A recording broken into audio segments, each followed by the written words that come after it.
To clear SSC.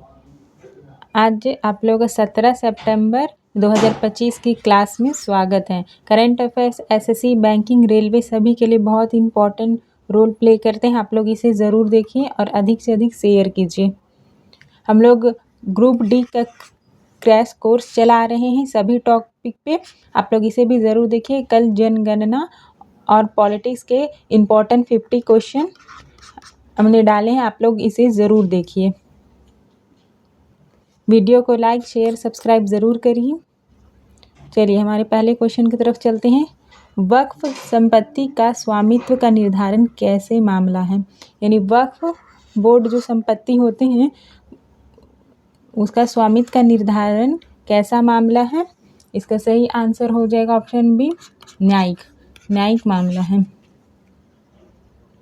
देखिए इसका explanation, supreme court के अनुसार वक्फ संपत्ति के स्वामित्व का निर्धारण एक न्यायिक मामला है।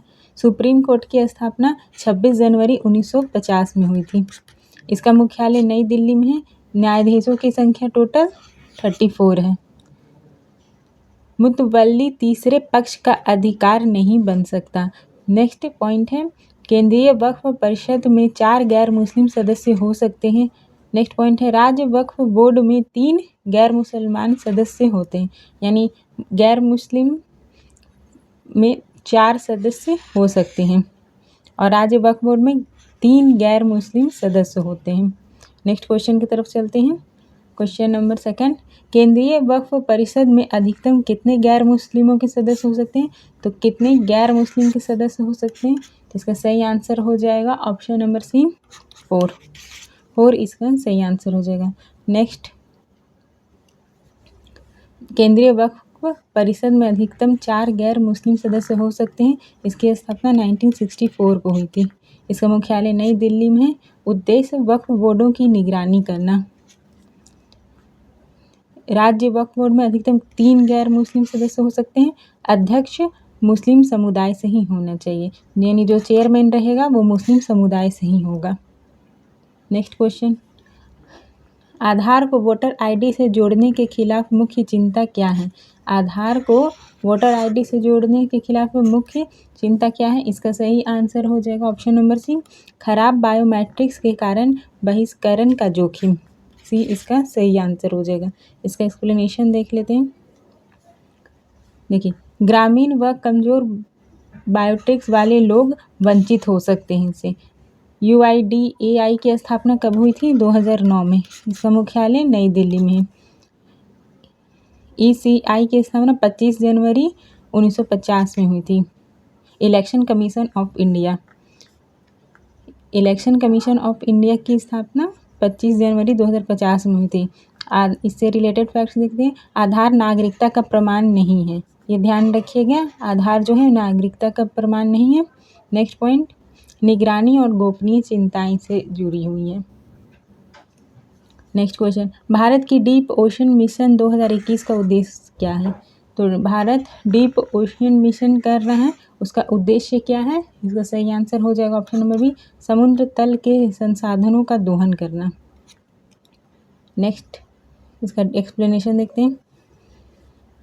डीप ओशियन मिशन का लक्ष्य समुद्र तल के खनिजों का दोहन करना है। यह मंत्रालय किस मंत्रालय के अंडर में आता है? पृथ्वी विज्ञान मंत्रालय। इसकी स्थापना 2006 में हुई थी। पॉलीमेलेटिक नोड्यूल की कीमती खनिज होते हैं और ब्लू इकोनॉमी को बढ़ावा मिलता है इससे। नेक्स्ट क्वेश्चन, अंतर्राष्ट्रीय समुद्री तल प्राधिकरण किस कन्वेंशन के तहत स्थापित हुई थी? तो अंतर्राष्ट्रीय समुद्री तल प्राधिकरण किस कन्वेंशन के तहत स्थापित हुई थी? इसका सही आंसर हो जाएगा option number C, UN close. देखिए, ISA की स्थापना UN क्लोज 1982 के तहत हुई थी। इसका फुल फॉर्म होता है United Nation Convention on the Law of the Sea. यहाँ पे देखिए, यहाँ लिख देते हैं United nation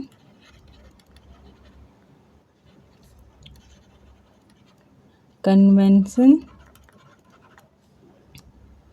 on the Law of the Sea, ये इसका फुल फॉर्म होता है। इसकी ये कब लागू हुआ था? 1994 में। इसका मुख्यालय कहाँ है? किंगस्टन और जमैका में है ISA का मुख्यालय। रिलेटेड फैक्ट्स, पॉलीमेटेलिक नोड्यूल्स रणनीति खनिजों से भरपूर है। नेक्स्ट, किस देश ने कोआला को क्लेमाइडिया से बचाने के लिए पहला टीका की मंजूरी दी थी? कोआला एक एनिमल का नाम है, उसको क्लेमाइडिया से बचाने के लिए पहले टीका की मंजूरी किस देश ने दी है? इसका सही आंसर हो जाएगा option number C, Australia. Australia इसका सही आंसर हो जाएगा। देखिए, ऑस्ट्रेलिया ने कोआला बचाने के लिए पहला टीका मंजूर किया है। ऑस्ट्रेलिया की राजधानी कैनबरा है। मुद्रा ऑस्ट्रेलियन डॉलर चलती है। PM एंथनी अल्बनीज हैं। रिलेटेड फैक्ट्स दे दीजिए। देखिए, पहला पॉइंट, क्लेमाइडिया कोआला में बांझपन और अंधापन करता है। 2022 में कई क्षेत्रों में इसे इंडेंजर्ड घोषित कर दिया गया है। देखिए, कोआला का IUCN दर्जा क्या है? IUCN में कोआला का दर्जा क्या है? इसका सही आंसर हो जाएगा ऑप्शन नंबर सी, असुरक्षित। असुरक्षित कैटेगरी में रखा गया है। देखिए, IUCN ने कोआला को वनरेबल घोषित किया है। IUCN की स्थापना 1948 में हुई थी। इसका मुख्यालय स्विट्जरलैंड में है। आवास हानि, बुशफायर और बीमारियों का खतरा होता है इन्हें। पिंक टैक्स, पिंक टैक्स क्या दर्शाता है? अभी एक टैक्स के बारे में चर्चा में है, तो पिंक टैक्स क्या दर्शाता है? इसका सही आंसर हो जाएगा ऑप्शन नंबर बी, महिलाओं को उत्पाद सेवा पर अधिक भुगतान करना।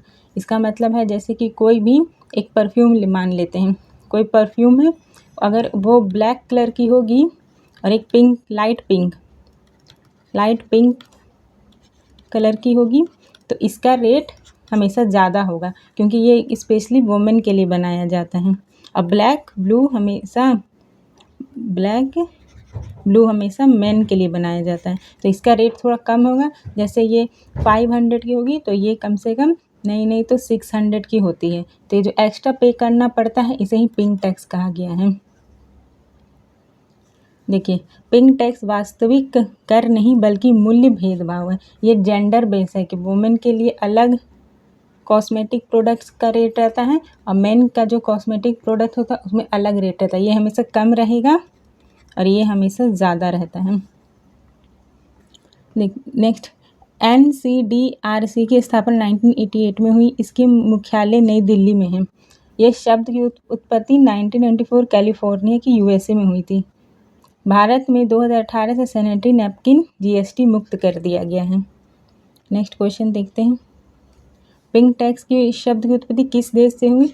किस देश से हुई अभी मैंने बताया। इसका सही आंसर हो जाएगा ऑप्शन नंबर सी, USA से।